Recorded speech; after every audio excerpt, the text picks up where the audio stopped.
लिखा होगा निर्वाचन आयोग के बारे में, वित्त आयोग और जीएसटी के बारे में। ठीक है, देखते हैं क्या क्या है। तो यहाँ पे देख सकते हैं बिहार विधानमंडल के बारे में। बिहार विधानमंडल पूछा गया 1 नंबर में। विधानमंडल के कितने अंग होते हैं? 3 अंग। विधानसभा, विधान परिषद और विधानसभा, विधान परिषद और राज्यपाल। इसके आगे देखा जाए तो विधानसभा के बारे में देखें तो बिहार विधानसभा किसके बारे में देखेंगे यहाँ पे? बिहार विधानसभा के बारे में। सीटों की संख्या 243। कार्यकाल कितना वर्ष होता है? 5 वर्ष। सदस्यों का उम्र यानी कम से कम उम्र कितना होना चाहिए? 25 वर्ष। इसका नेता कौन होता है? मुख्यमंत्री। अधिक से अधिक कितना सीट हो सकता है विधानसभा में? किसी भी राज्य के विधानसभा में 500। इसी तरह देख सकते हैं विधान परिषद, जो कि दूसरा अंग है।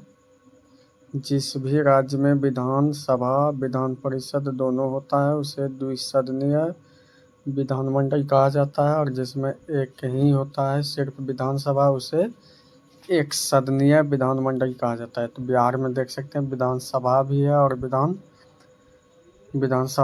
और विधान परिषद भी है, यानी बिहार द्विसदनीय है। फिर यहाँ पे देख सकते हैं विधान परिषद का प्रावधान किस अनुच्छेद में? अनुच्छेद 169 में किया गया है। विधान परिषद में सीटों की संख्या बिहार विधान परिषद में कितना है? 75। सीटों की अधिकतम संख्या विधानसभा के सीटों की संख्या का 1/3 हो सकता है। ठीक है, वर्तमान में देखा जाए 6 राज्यों में विधान परिषद की व्यवस्था है, जिसमें से यहाँ पे देख सकते हैं बिहार, आंध्र प्रदेश, कर्नाटक, महाराष्ट्र, तेलंगाना और उत्तर प्रदेश। इन 6 राज्यों में वर्तमान में विधान परिषद है, जिसके कारण इसका विधानमंडल द्विसदनीय है। ओके, इसके आगे देखा जाए तो विधान परिषद के सदस्यों का न्यूनतम उम्र होना चाहिए कम से कम 30 वर्ष। सदस्यों के कार्यकाल 6 वर्ष। ऐसे विधान परिषद का कोई कार्यकाल नहीं होता, लेकिन सदस्यों का कार्यकाल होता है 6 वर्ष। इस तरह देख सकते हैं बिहार विधानमंडल के बारे में हम लोग पढ़ चुके हैं। अब देखते हैं मुख्यमंत्री के बारे में। देखा जाए तो मुख्यमंत्री बनने का न्यूनतम उम्र 25 वर्ष। इसका नियुक्ति राज्यपाल द्वारा किया जाता है। राज्यपाल ही इसको शपथ भी दिलवाता है। साथ में मुख्यमंत्री, जो बिहार का बात किया जाए तो बिहार का प्रथम मुख्यमंत्री श्री कृष्ण सिंह थे। ठीक, इसी तरह देखा जाए निर्वाचन आयोग के बारे में तो निर्वाचन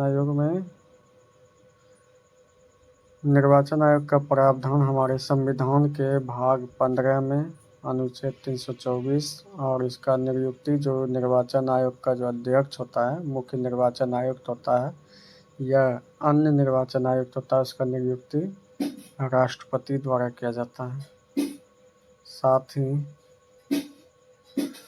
चुनाव आयुक्त का जो कार्यकाल होता है 6 वर्ष या 65 वर्ष उम्र तक, जो भी पढ़िए हो वहाँ तक ये रहेगा।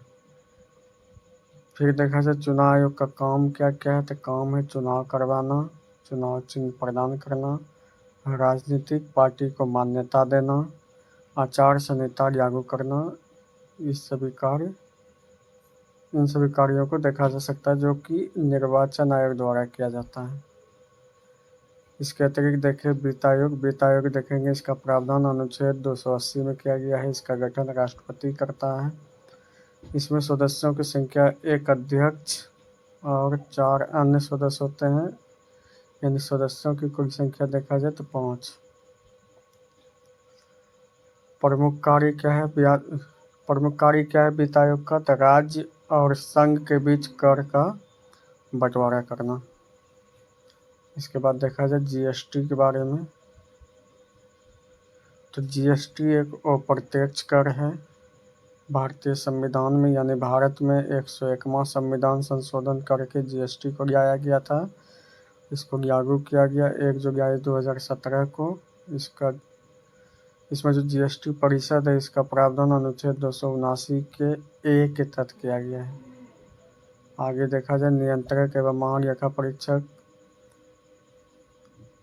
इसका नियंत्रक एवं महालेखा परीक्षक अनुच्छेद 148 से 151 में इसका प्रावधान किया गया है। इसका नियुक्ति राष्ट्रपति द्वारा किया जाता है। साथ ही इसका कार्यकाल 6 वर्ष या 65 वर्ष आयु तक जो भी पर्याय हो जाए। कार्य क्या है इसका, तो सरकारी धन का संरक्षण करना। तो इस तरह देख सकते हैं पॉलिटिकल साइंस के कुछ महत्वपूर्ण क्वेश्चन हम लोग देखें जो कि आईए क्लास के लिए इम्पोर्टेंट है।